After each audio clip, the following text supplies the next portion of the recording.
Okay, Jason, it looks like we're getting lots of participants signing in, so we could probably get started. Sounds good. Thank you, Kim. So, welcome everyone to Innovation Insights. Before we get started, I'd just like to quickly introduce myself. My name is Jason Gibson, and I recently stepped into the role of Chief Commercialization Officer at IACMI. I'm honored to be following in the footsteps of Dale Brogius, who many of you know has made a tremendous impact here over the years and is now transitioning into retirement. And part of my new responsibilities is to host this series. So Innovation Insights is our premier monthly webinar series designed to spotlight the innovations, the people, and the partnerships transforming composites and advanced manufacturing across the United States. As part of the Manufacturing USA Institutes, IACMI is at the center of composites innovation, leading national efforts to advance cutting-edge materials, scale sustainable processes, and strengthen U.S. manufacturing competitiveness. We exist to convene, connect, and catalyze. And what I mean by that is we convene members of the composites industry to share insights and opportunities where they can connect with all levels of industry, from OEMs and small startups to academic institutions and national labs. And finally, to catalyze meaningful progress through collaborative technology development and ultimately to commercialization. Today's Innovation Insights session is part of that mission. It's an opportunity to highlight new ideas, emerging technologies, and real-world applications. We're glad you're here, and we hope you walk away inspired and informed. So for those of you who are new to IACMI, our mission is to accelerate the development and adoption of advanced composites and to strengthen U.S. manufacturing, sustainability, and workforce competitiveness. At the core of our mission is our commitment to those 3 C's I mentioned: convene, connect, and catalyze. It's a guiding principle that shapes the value we bring to our members across the composites ecosystem. We offer broad value through a unique combination of innovation-focused projects, co-funding opportunities, and access to state-of-the-art facilities that support the advancement and scale-up of cutting-edge technologies. Our strong networking platform connects industry, academia, and government, fostering collaboration and alignment. Through active working groups, targeted training programs, and deep composite experience, we help our members not only stay at the forefront of innovation, but also translate ideas into impact. So whether you're developing new technologies or scaling them for commercialization, IACMI is here to help you succeed. So, if you're listening today and you're not currently an IACMI member, we want to encourage you to consider the value of joining our community. Membership opens the door to a powerful national network, exclusive access to co-funded project opportunities, cutting-edge facilities, and a wealth of technical expertise in composites and advanced manufacturing. You'll be able to engage directly with peers across the industry, research universities, and government, collaborate through our working groups, and shape the future of composites innovation. So whether you're a startup, an OEM, or a supplier, there's a seat at the table for you. And the return on engagement can be significant. We'd love to have you involved. So please visit our website and reach out to us by filling out the form on that website or just simply sending me an email. Now, let me just take a moment and highlight what happened since our last Innovation Insights webinar. So last month, we hosted our 10th anniversary members meeting in Dayton, Ohio, and it was a success. We had over 300 attendees. The event celebrated a decade of innovation and collaboration. We featured over 40 speakers and panelists. They represented industry, universities, and government, and they shared insights on emerging technologies and national manufacturing strategies. Some of the highlights included a tour of the National Composite Center, live demos of advanced composites processes, and the launch of new IACMI 2.0 initiatives. The event also provided valuable networking through our working group sessions, our poster presentations, and technology spotlights. It was really just another tangible example serving to reinforce IACMI's role in convening the industry and catalyzing new partnerships. It was a powerful reminder of the momentum we've built together over the last decade and the exciting road ahead. So, if this is your first time attending Innovation Insights, we want to encourage you to explore the past episodes. They're available on our website. We designed this series to spotlight cutting-edge technologies, breakthrough research, and collaborative successes across our network. Now, since its launch, we've hosted over 41 episodes and featured more than 115 members and partners, each one sharing real-world applications, technical advancements, and lessons learned. Innovation Insights not only keeps you informed on the latest trends in composites and advanced manufacturing, but it also provides a direct connection to thought leaders and innovators in the field. And today is a good example of that. So let me introduce our speakers for today. So we're going to start with Dr. Eric Kerr-Anderson. He's an associate professor in the Composite Materials Engineering Department at Winona State University, where he blends real-world industry experience with academic leadership. He brings a hands-on approach to the classroom and collaborative research initiatives, including partnerships with IACMI and ACE, that provide his students with practical, cutting-edge skills in advanced composites. And then we'll jump to Jay Larson. He's the general manager leading the newly branded MVP Motion division at Magnum Venus Products. It's a role he took on this year in 2025 to drive the evolution of the company's automation and advanced equipment offerings. And with nearly 2 decades of experience in composite parts manufacturing, raw materials, process engineering, and equipment design, particularly in filament winding, what we'll talk about today, he brings deep technical leadership expertise to his work. And then we'll close with Dr. Ryan Ginder. He's a research assistant professor at the University of Tennessee. His research focuses on sustainable composite recycling, including scalable methods of reclaiming end-of-life glass and carbon fibers for new product manufacturing. He's received DOE and private funding to advance this work from lab scale to industrial demonstration. So with that, I'll stop blabbing and let's turn it over to Dr. Eric Kerr-Anderson. I'm going to stop sharing, and Eric, if you wouldn't mind taking over the wheel and presenting your presentation.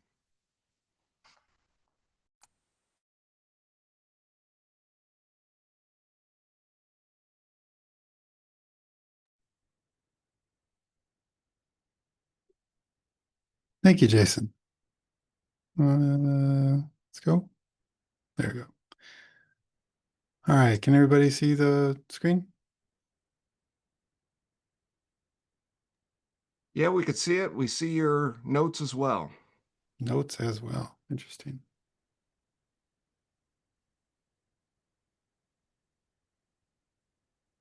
That happened. Eric, if you go to display settings Display settings. at the top, you should be able to make that change.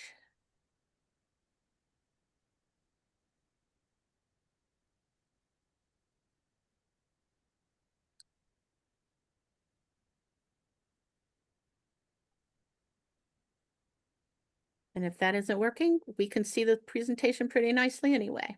Yeah, all right, that works. So what we're going to talk through today is basically what we were doing this year. We've been piloting a boot camp to let people come in and see the different processes that are available for composite manufacturing. So for me, my name is Dr. Anderson. I spent 7 years working at the Celanese Winona plant. I did some lab manager roles, and then I was also in charge of technical support and data sheets for LFT and our thermoplastic composites. I was also a site color expert. I've been here for 6 years teaching at Winona State. Before that, I was at University of Alabama at Birmingham and North Dakota State doing composite research at both. For this particular boot camp, we had a couple of things that we were trying to accomplish. First off, we wanted to make sure that there was an opportunity for people anywhere in the country to come and look through the different manufacturing processes that are available out in the field. And so this could be from a high school student all the way up to a community enthusiast. So we've had a lot of interest from industry folk. We've had a lot of industry interest from high school teachers. And so it's been kind of interesting to see where this all lands out. But the idea hopefully is that somebody makes something and takes it home with them. And then in addition to that, I was hoping to get more interaction with my students. And then create some curriculum that's actually custom for this and can be replicated at other sites. So That being said, uh, this was our initial pitch. It was basically to make a car, and each part of the car would be made with a different processing method. The neat thing about this is that depending on the site and what manufacturing equipment they have, as we expand this to other sites, each part could be made with a different processing technique or whatever's available. Or sites could specialize and supply other sites with individual parts as needed. A lot of time was spent.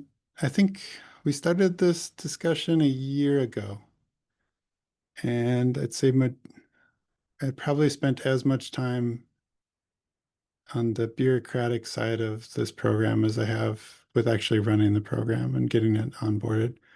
So there's a lot of startup style issues that came with this. And then they threw Workday as a new hoop for us to jump through for this last year, which has been interesting. So, uh, the other piece on this too, my wife told me never to look up how fish sauce is made, just enjoy fish sauce. And I feel like that's the same with all the marketing emails and people logistics for these types of camps. It's fun to get them going and learn some of this stuff, but there's a lot that goes on in the background to get everything up and running. And there's a lot of things that just come up that you don't really realize are problems until they happen. And majority of it revolves around emails with participants and just making sure that communication is adequate and that everybody knows what they need to do. So, and then not send too many emails. So, um, but for our particular design, what we started off with was, you can see there, it looks a little bit like the original Batmobile in version 1. And then we went to a kind of a sleeker design for up to version 6. We spent a lot of time on the CAD side of this and 3D printing just to find the models that fit, that worked the way that we wanted them. And then we went into the production mode.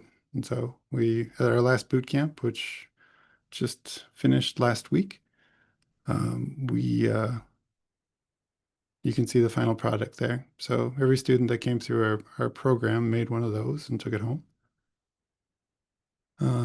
For these particular parts, you can see that we've got a hand layup that was done for the tail fin, the airfoil. The airfoil support was made with a pultrusion method, and we cut it at an angle. We did a vacuum infusion for the shell. Students resin casted their own wheels with their own pigment. They also thermoformed some shells for the windshield itself. And then we did a thermoplastic compression molding for the that base plate that you see there. So that's all unidirectional polypropylene glass. And then we did a host of 3D printing for the axle housings, as well as various washers and spacers. So when we kind of look through this in terms of timing, there's a couple of items that just take a really long time to make. So the shell itself, there's a lot of just waiting time involved in letting things cure. And so we're looking at making the shell itself, and then we're going to be machining it. And then after that, we do a polyurethane coat on it. And so that ends up being as a cooking show demonstration where we show them how it's done, and then they pick a part that's already made. The base plate itself, it has a lot of touch time on it. So if you can see that orange line there, that's touch time. Basically, that's just a straight, it takes about 30 to 40 minutes to make one of them. And then we're going to then we will be cutting it on the water jet afterwards. And so that's also ready to go before they come. So then that leaves the wheels, airfoil support, windshield, and axle mounts, all for them to work on. And so we kind of set it up so that for day 1 and day 2, They work through resin casting to hand layup, and then we transition into the more advanced vacuum assisted uh, resin infusions after that, so that they can kind of see and slowly build their skills as they go. And when we get to that vacuum infusion, we really want them to just be able to pick everything for themselves, determine the size of what they're going to be cutting, and how they're going to set up the materials. So, um, and then the thermoformer is something that they've all really enjoyed working with. So that's been an interesting thing, and we found out that you can actually 3D print tooling on that, which makes it a lot faster. The one downside on the casting of the wheels is that it takes about 2 to 3 days for it to harden completely, where you can take it out and start working with it. And so we have been doing that first just to give it as much time as possible. So there's a lot of learning with SolidWorks, and so this shell particularly was lofted through a series of cross sections in order to make it work. And then we were using the cavity feature in assemblies to actually create tooling. So a couple of new things that we were learning. For the resin casting, you can see here, this, I don't know if you can see that. It's all black on the left there, but that is a 3D printed representation of the part, along with the spoke that's sticking out. And then it has its own little wall built into it as well. And so we would be pouring in that silicon, two-part silicon into that tool in order to create the tool of silicone that students are going to be pouring their silicone or their epoxy mix into. And then we have these half axles of aluminum that are placed in, and they're actually cast in around that aluminum. So after that, we made a 3D printed representation of the shell. It's in two parts there because it was too big for our printer. We glued that together, went through, I think it was at least 3 rounds of Bondo and sanding. And then once that is all done, we glue that onto our form. You can see there that that form is just a board, a fiber board with a rim of fiberboard around it. And coat that whole thing with wax several times. Once that's done, we pour a polyurethane 2-part mix over the top, kind of like you're icing a cake, and draw that out to the edges. And then you can see there in that second picture, that's the peel that we pull off of that. And then we need to reinforce that, otherwise it'll crack in half. So we're doing all of our manipulation for infusion. And so we cover the backside with epoxy and glass to strengthen that. Once that's done, we are able to go through and put our material in there, put in some distribution media along with some peel ply. We learned a lot about proper pleating techniques in order to go down into these wells. And Kevin Brown from AirTech is awesome. He came over and he helped us and look at that, so that was great. And then what we're doing here is we have a vacuum around the edge, so we're pulling vacuum on that edge, and then right in the center there you can see that spiral tube, and we kind of have a technique to inject resin in through the bag into that spiral tube, and that's how it gets distributed. So once it's done, the part comes out, and then we go through the machining steps, and then we do a few coats of polyurethane. So that's that. After that, we get to our thermoforming sheets. So we did 3D printing of our tools. We thermoformed them and then cut them out on the water jet saw. We also had some manufacturing for hand layup. In this particular case, we tried folding it. I don't think we'll do that in the future. It was a little it worked really well when we did it, but when students did it, it didn't work as well. So probably just do a straight one in the future and then cut. But they'll do all that. And then after that, we cut tape or thermoplastic composite tape, put in a compression mold, press those panels, and then used again our water jet cutting to cut the parts out. So Geotech really was helpful, and they donated some material for us. We were unable to fit the pultrusion processing into this camp, and so all we did was just cut it at an angle, drilled it, and then spray painted it afterwards. So in terms of assembly, time was given basically for them to iterate and create and put together all of their parts, and then go to the track and try it, and then come back and make some adjustments and keep going. And so there was a lot of customization. Some people were putting flames on their cars. Some people were putting pinstripes. It's kind of interesting. In addition to all that, they also ran an injection molding machine. We did have them do a flat panel vacuum infusion that they took home. We've been playing around with the idea of using ultrasonic welding to create pins.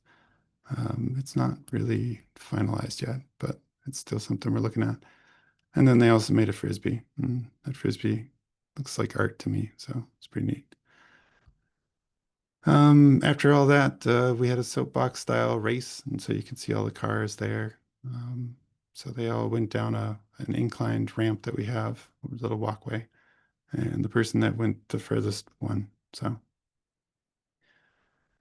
some of the challenges that we still face with this is how do we tailor these to make it engaging for all? There's quite a bit different need for a high school student and a high school teacher, and certain industries want things that are more tailored to their industry than more broad base approach like this is, where it's more just basically the toe in the water to see if this is an interesting thing to pursue more. So there's still a need to kind of try and figure out how we can layer in things better so that we can demonstrate all the different common practices out in industry and really iterate on it so that people leave with more understanding, so that they can just see it more and more. And then just communication is an issue. Plus, machining aramid fiber has been challenging, so we need to learn on that. Anyway, that's what we've been doing with that. Does anyone have any questions? Well, thanks, Eric. I think for some of our participants, it's probably their first exposure to our ACE bootcamp. So one of the questions I have for you is kind of generic and general in terms, and it's how do you see the ACE bootcamp that you've done kind of aligning with the broader workforce development needs in your area in Minnesota for the composites industry in, say, the next 3 to 5 years? Do you see an evolution happening, or how it aligns to help your local composite manufacturers and their needs? Yeah, each industry is a little bit unique. So some of the challenges specifically for working on like improving workforce that is existing currently is that they're going to have typically bigger and better equipment than I have.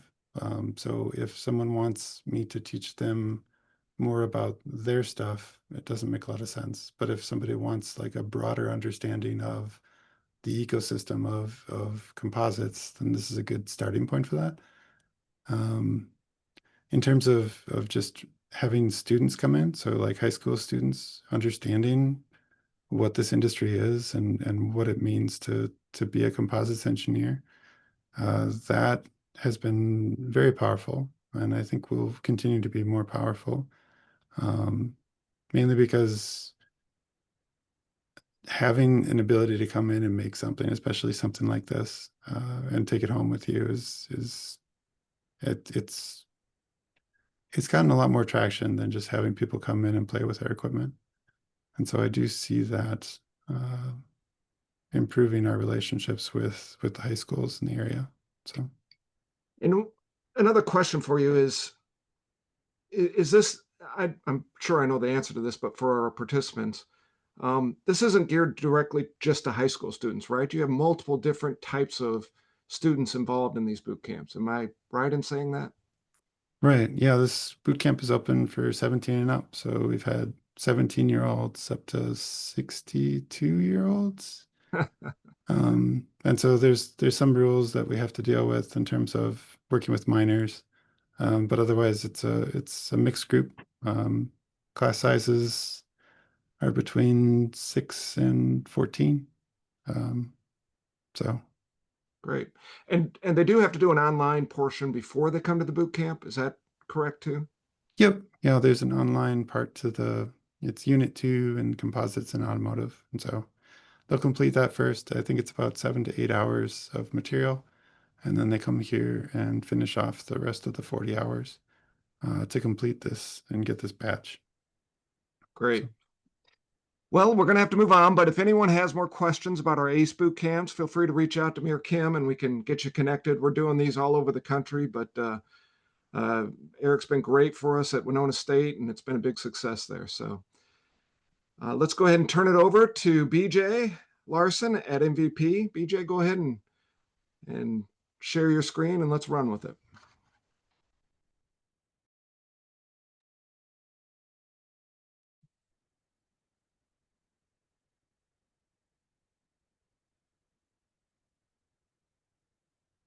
Oh, you're on mute, but you look good. I see the screen and just go ahead and unmute yourself.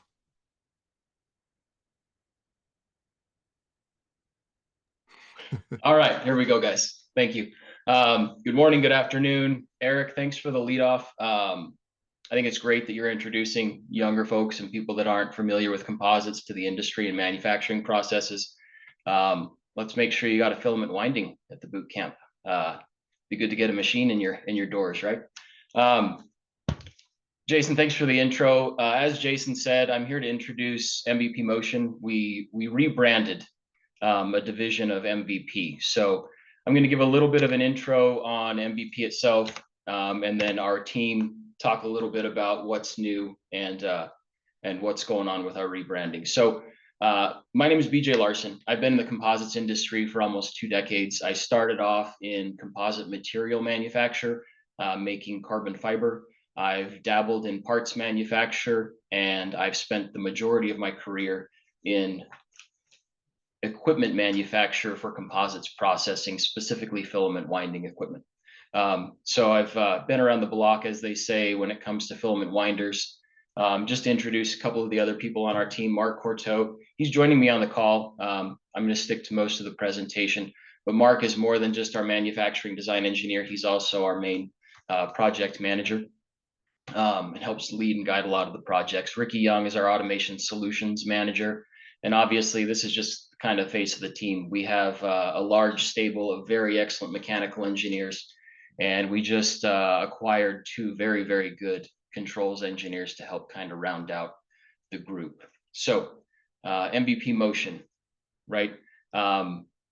We focus on the equipment, the motion, the automation side of MVP, but we're certainly not the largest portion of MVP. Magnum Venus Products is a US-based manufacturer. They've dabbled in, well, they've not dabbled in, they've perfected advanced fluid movements and equipment. They've been in the industry for nearly 70 years. Experts in meter mixing, dispensing, a lot of manufacturing applications from chop spray, gel coat spray, resin infusion, and molding. So a lot. The advanced engineering capabilities of the company also can meet the need of other high-end composites manufacturing needs in aerospace, defense, in the energy sectors. And they're also a US company. We're based in Knoxville. So a lot of homegrown benefits there. So what do? We design and manufacture precision engineered meter mix and dispense equipment. In addition to that, we have advanced production solutions for high performance composites, including automated and multi-axis controls and robotic functionality. We're also proud that we provide full life cycle support, including training and installation and technical support, right? We support our customers, we support our equipment. Okay, so now I'm gonna go off script. I've been kind of reading slides. MVP has done a lot in the industry with resin mixing, resin pumping, sprays and whatnot. They've also had another division called, that's built filament winding equipment. And the filament winding equipment that they focused on, I like to call large format. So the parts that they would manufacture were very large, usually several feet in diameter and several feet, if not 10 to 20 feet in length. They were used for storage, so water storage, oil storage, even septic tanks, but all of their applications were light pressure, right? Low pressure. The composite was typically a glass reinforced composite. So relatively, I don't want to say low technology, but it was a lot less demanding than some other needs in the market. So as we've evolved and as we've expanded this group, the MVP Motion group, we want to push into kind of the next phase of composite pressure vessels. So this requires a lot. So going from 2-axis and glass to a higher pressure application typically requires carbon. It also requires 4-axis winding equipment. And that's often a challenge for many manufacturers going from the lower pressure side to the higher pressure side. The high pressure requires more accurate placement of your fibers. The fibers typically need to be more advanced, so like a carbon type fiber. The placement needs higher tension, better accuracy, and the material design is a lot more demanding as well. So MVP's made a significant investment in a group of engineers and some capabilities to advance not only the customers, but MVP's ability to provide higher performing equipment and machinery. So in addition to the higher precision, typically these machines run anywhere from 4 to 5 axes. Again, a lot more tension control, it's more dynamic. Pattern regularity has to be a lot higher, but these machines can also provide a lot of flexibility. So as we grow and as we move, again, this was just to show that MVP is moving into this new area of the market. We wanted to demonstrate our capabilities. Let's see. Some of the applications for it were hydrogen, CNG, and CHG pressure vessels, aerospace structural parts, larger diameter pipes and tanks. The materials that are supported can be wet winding and prepreg processes. We can cover a range of fiber and different resin systems, including carbon, aramid, and fiberglass. So this represents a lot of advancement. It pushes us into the aerospace and some higher sensitive markets. So again, it's good. In summary, our capabilities are growing. There's a few key points I wanted to hit on. Because these different 4-axis filament windings can be sensitive, right? Having a US domestic company is a benefit. So we're a family business. We are US based. We are not based in Europe. We are not owned by a company in Asia. We're a US family owned business, and we've definitely got the horsepower to take and do some more 4-axis filament winding. Anyway, that's all I got. Great. Thanks, BJ. All right, I got a couple questions for you. Kind of speak to how going from a 2-axis to a 4-axis allows you to get to higher pressure vessel, higher pressure vessels. And then do you see any trends? Like, is this growing more in hydrogen storage, or is it growing more in aerospace, or kind of what are you seeing as trends in the industry as a whole around the 4-axis model? For sure.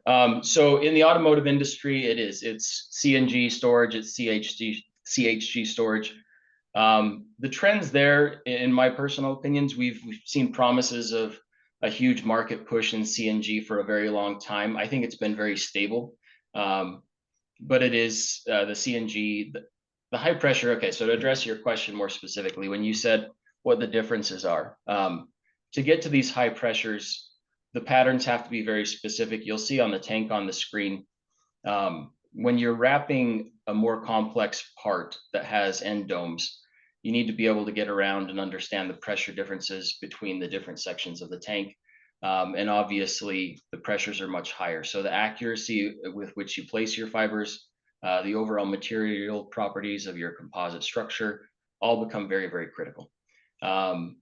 As far as trends in aerospace, we have seen definitely the defense industry increasing. A lot of applications for flying parts, and a lot of applications in the energy sector that are advancing.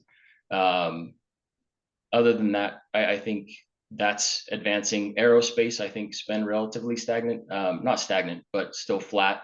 A lot of the applications in aerospace are fuel tanks, wastewater tanks, and things of that nature with regards to filament winding. So they're pretty steady. Okay.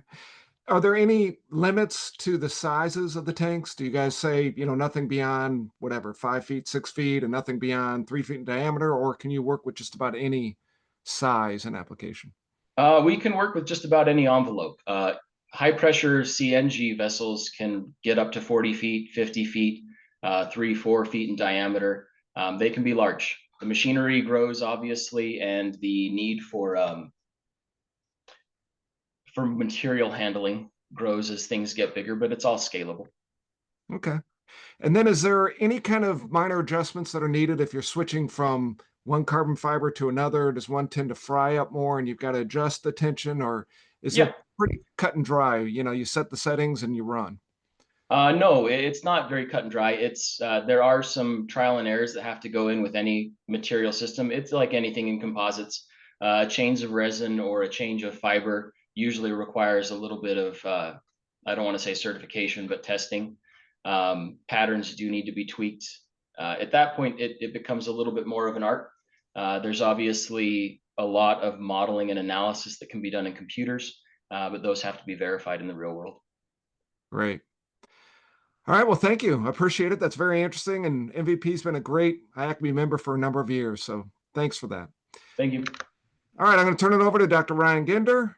And Ryan, if you want to just take control and share your screen, and let's get a look at your presentation. Absolutely. Let's see. All right. That popping up? It is. I see it. Looks good. Perfect. All right. Take it away. Hello, I'm Dr. Ryan Ginder, and thank you for joining me today as I get to discuss some of the work that has been going on between UT and TPI Composites in composites recycling. So today I'll start off briefly on the topic of fiber waste. That is, if you think about the typical methods by which we make composites, infusions, layups, moldings, etc., they have something in common. That is that the input to these processes is pretty much all some form of continuous fiber, either filament, roving, fabrics, etc. Now, when you're making products to net shape, invariably you're going to end up with waste fiber trimmings, and these are going to be variable, discontinuous, and do not lend themselves to going right back into that manufacturing process, so they typically end up as a disposal expense. So what TPI and UT came up with is an alternative, taking a page from the meat industry. That is, if you think about all those wonderful meat cuts at your market, the meat industry does not throw those trimmings away. Instead, they grind that all up with the proverbial 11 herbs and spices and sell it right back to us in the form of 20 billion hot dogs a year. In fact, they'll go to such lengths that they'll grind up the bones and sieve them just so they can get that little last bit of meat off of it. Now, well, we don't go to quite that extreme. We have developed a way that we can homogenize waste fibers, combine them with other different fiber types to create a consistent technical yarn that can go and be used for manufacturing continuous fiber composites. This eliminates the need for your landfills, grinders, or 1,000-degree blast furnaces in order to recycle the material. It allows you to just recycle a fiber pretty much as is using textiles technology, which humanity's been able to commercially scale since the dawn of the Industrial Revolution, and with equipment that is inherently designed to handle variable fiber input. So the way the process works is we'll start with our waste fiber source. We will end up mechanically commingling it with other fibers to create a blend. One of our favorites is acrylic, but we've done a variety of different synthetic and biological fibers like wool. And once we have our commingled fiber web, we are able to spin that into a continuous yarn product. So in doing this, we are able to create a new feedstock material for manufacturing that allows us to take recycled material and turn it into a continuous reinforcement product. Furthermore, we can also make it consistent. That is, you'll have a constant linear density, composition, etc., meaning that you can actually start to rely on the product for designing a product. That is, to continue the hot dog analogy, you can plan a hot dog party in Seattle or Miami, because when you go into the grocery store and you buy a pack of Nathan's Originals, it will be the same hot dog in both locations. So having a consistent feedstock allows for designing for manufacturing. And of course, since you have a consistent continuous form, you're able to feed it into existing manufacturing equipment with little to no modifications. You can use it for reinforcement or as a bulking material, like think texturized rovings. And of course, the material is, and this is something we've just been looking at recently, weavable into fabric, so you can move from 1 to 2D reinforcement. So the way this all came about is back in the olden days when I was looking at wind blade recycling in collaboration with folks like TPI. I was looking at the recycled fiberglass we were getting out the back end, and looked to me like, wow, that looks awfully similar to staple fiber cotton. I wonder if we can repurpose the same equipment and processes we use to make cotton products to handle this recycled glass to make something useful. And so teamed up with TPI and put together, we'll call it our artisanal first crack at the yarn process, where we're able to use a mechanical carder to commingle the glass with other polymers and whatnot. We started by attempting to do pure fiberglass, but we found that when spinning the material, we had a hard time both getting the necessary amount of twist and retaining that twist so that the yarn didn't unravel. But by commingling the glass with some other polymer types like acrylic, we were able to get a consistent, durable product that we could pull on and use. And so as our first kind of proof of concept pass at that, with our small amount of yarn, we did a very crude filament winding to produce the airframe and nose cone for a small rocket that we got to show off at CAMX and enjoyed launching at the UT Research Park.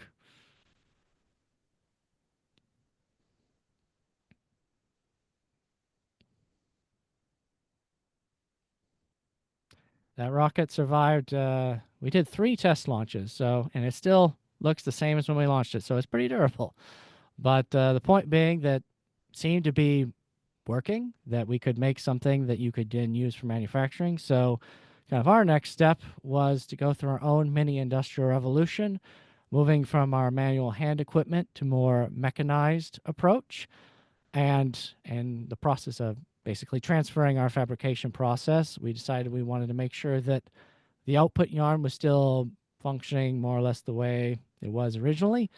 Continuing our kind of crude filament winding, we went and made another reinforced tube, but this time using a combination of end-of-life and scrap wind blade fiber. We looked at the tube from the perspective as an electrical conduit application. That is, it just needs to be stiff and sit there for 50 years, so could be an interesting outlet for the material, and made some test segments around 6 inches long. And while we weren't fully kitted out to test all of the different tests to the standard, from the NEMA test that we were able to run, our little tiny tube segment we were able to make prototypes that passed. In addition to that, some of the testing suggested a certain level of ductility to the yarn, which we attribute to the polymer component that's embedded in there.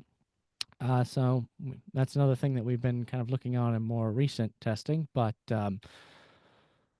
with that initial proof of concept in hand, one of the things that the issues that came up was obviously there's not a large, consistent source of end-of-life recycled fiberglass you can just go out to and buy. So to look at kind of more readily accessible approach to commercialization, we wanted to focus more on production scrap. And so we went ahead and looked at the automotive industry, and in particular, partnered up with GPI's recently spun out automotive division, Senvius, to look at taking waste fiber from their production lines, reprocessing it, sending it back to them so they could put it right back through the factory. And teaming up on an IACMI resource pool project, that's exactly what we did, taking their pultrusion waste from their electric vehicle battery separator pultrusion line, running it through our process to create an acrylic fiberglass hybrid that we proceeded to apply with virgin glass filament to create a 50-50 split product, basically 50% of the reinforcement from the line being the recovered yarn, and scaled that process up to make a little over 2 kilometers of yarn that we could then send off to TPI and Senvius for testing. Of course, the first stop on that was to make a couple of test panels, TPI infused with their on-hand phenolic, basically checking that the yarn would play nice with the resin and that we were seeing adequate reinforcement from the yarn, which we were getting both on the modulus and fracture stress to be able to move forward. So with that in hand, we went ahead and set up a pilot test where we spliced the yarn into their pultrusion line up in Rhode Island and went ahead and ran it with phenolic resin, doing with some of the basically the virgin filament lines swapped out for the yarn. Went ahead and pulled 150 millimeter wide plates that are 1.8 millimeters thick at a pull rate of 72 centimeters per minute. And while the startup process was took a hot second, but after we got things dialed in and got it chugging along, we were able to crank out about 40 2-meter long parts successfully. Basically making the planks, and you could, in principle, drop them into the battery box if you wanted to. So success. Basically, with the thickness we were doing, that suggests that we could pultrude even thicker parts than the 1.8, getting more recycled content, and also being able to succeed with the phenolic suggests that we could also get other resin systems to work with the yarn. And ultimately, we walked away with, to our knowledge, the first EV battery box separator component that has significant recycled fiber content in it. So building on that success, we've continued the collaboration now, kind of branching out into the fabrics part, the 2D aspect, looking at how can we begin to figure out weaving and using these yarns and fabrics. Also particularly interested right now looking at thermoforming, since we anticipate the ductility from the polymer component in the yarn allows us to get a deeper depth of draw when molding the material than you could with just a pure continuous glass. And so exploring to what extent we can use that to thermoform aligned glass products with these fabrics.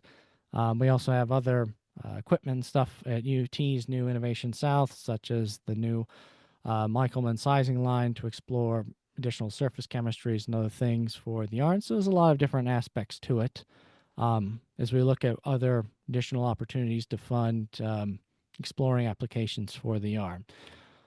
And so with that, I'd like to, one of the reasons I signed up to do the webinar this time around is because I'm obviously very actively looking for feedback from the wider composites industry and community on the technology, because for this to have the potential to achieve some level of commercial success, we need to be able to guide our development towards meeting the composites industry's needs. And to that, a couple of questions, food for thought for both the Q&A and for later reaching out, is how could this tech potentially add commercial value to your composites applications? How do you think this could potentially fit within your existing products and our supply chain? And naturally then, what would make this tech attractive to your organization to pursue adoption? Since we can do all sorts of cool things with the yarn, but again, trying to find where we'll get the most bang for our buck and where this can potentially add the most value to the composites industry. The team would love the feedback, essentially, as we look for different applications to collaborate on. And with that, I will wrap it up.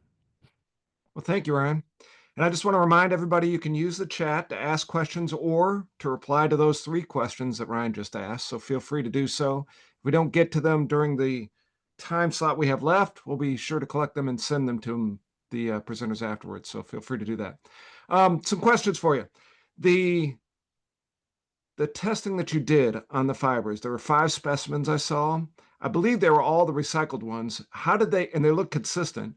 How did they compare to the virgin material? Were they significantly weaker? Were they close to the physical properties of the virgin material, or how did that look? So the properties are obviously going to be lower than the pure filament just because it's now a yarn format and you have the polymer component versus pure glass. But for regards to the application, we met the standard that we needed to for the reinforcement. That is, for a lot of these applications like separators and stuff, some of the properties are overkill that you would get from the continuous filament anyway. So to the extent that the application, it worked just fine. Plus, like I said, we can, because we have the ability to ply and do other hacks, if it were, to adjust those properties, we can either focus more on the recycled content bulking aspect or go more towards performance. And again, we can adjust what other polymers and other components go into it because it's a hybrid material. It's a composite within a composite. So that gives us a couple of different levers to pull on. But the idea being you can use it for performance stuff, like our little rocket there, but it's not necessary. It's not, you're not going to be using this necessarily for like carbon fiber replacement or something. No ultra high end thing. In the same way you wouldn't serve a hot dog at a steakhouse kind of thing. Thanks. And then we do have a question about sizing, and I had a similar one. When you get the recycled glass, do you remove the sizing or do you keep the sizing on? And does the recycled fiber also need sizing after your work? In other words, if you do remove it, do you have to put some sizing back on it? So for all the tests you've seen, we've used the material as is. So in the case of the recycled fiber, the recycling process would strip off the sizing. So it would be used without any sizing. In the case of the scrap material, it had on whatever it had on, although based off all the mechanical interaction on the carding and everything else, we suspect a lot of that sizing to have been scraped off or otherwise compromised. So to the extent that you don't necessarily require sizing to reuse it, obviously, but we have seen it where it can be beneficial to the application to put that back on there for depending on what you're doing. It is, and that, to be honest, that's kind of something that we want to actively explore more, is what can we do to kind of further optimize both from the glass perspective, but also since we have the ability to put other components in there, what is the impact of sizing when you have a multi-component system and things like that. So short version is you don't necessarily have to have it, but we do see the value in having it for certain applications. Absolutely. Great. And then when you ran the pultruded phenolic, I think it was, did your recycled material run just as well as the virgin material, or did you have any issues with, the filaments catching or fuzzing up, that type of thing, or did it run just as smoothly as virgin material? I don't know if Steve is on the line or not, since he was up at the TPI trials, but my understanding was basically the main issue was for us, and this was more of a byproduct of our limited manufacturing capability, was when we had to basically use weaver's knots to connect certain segments of the yarn, that those knots could cause issues with the pultrusion process, but Semvius had the necessary equipment to do the splicing in line while they were running it. So basically they would just cut those out and splice it as it was feeding into the system. And once that kind of got ironed out and running, it more or less ran equivalent to the virgin material, yes. And we were able to get the nice boards out. Great. Well, thank you. All right. Well, I want to thank all the presenters. Let me share my Interrupt you, screen Jason. again. I'm sorry. Yeah. I think we have time. There was one more question in the Q&A. Excuse my interruption. Okay. Does the addition of a thermoplastic yarn improve Oh. the impact resistance? Did you catch that one? No, I didn't. That Okay, came my in. apologies. I didn't show that to you. It says, does the addition of a thermoplastic yarn improve the impact resistance of the pultruded or otherwise molded thermoset composites? The honest answer is we have not actually spent significant amount of time testing impact resistance with the material. My gut intuition would be yes, but at this point, we haven't really done much in-depth study on impact. So I would not want to go out and say any definitive answer on that. All right. Anything else, Kim? Any other questions? That's all I see. Thank you. All right. So thank you, everybody. I want to mention that we do have some more Innovation Insights coming up. Obviously, we do it every month. Next time will be August 18th. And while we do have some of the presenter slots already filled, we have some still available. So if you have a unique technology out there you'd like us to present or something interesting that you think our members would enjoy seeing, feel free to reach out to myself or Kim Hooden, and we'll take a look at it and possibly get you engaged there. But that's all we have for today. So thank you for your time, and feel free to reach out to us at any point. And again, thank you, and everybody have a great day. Bye-bye.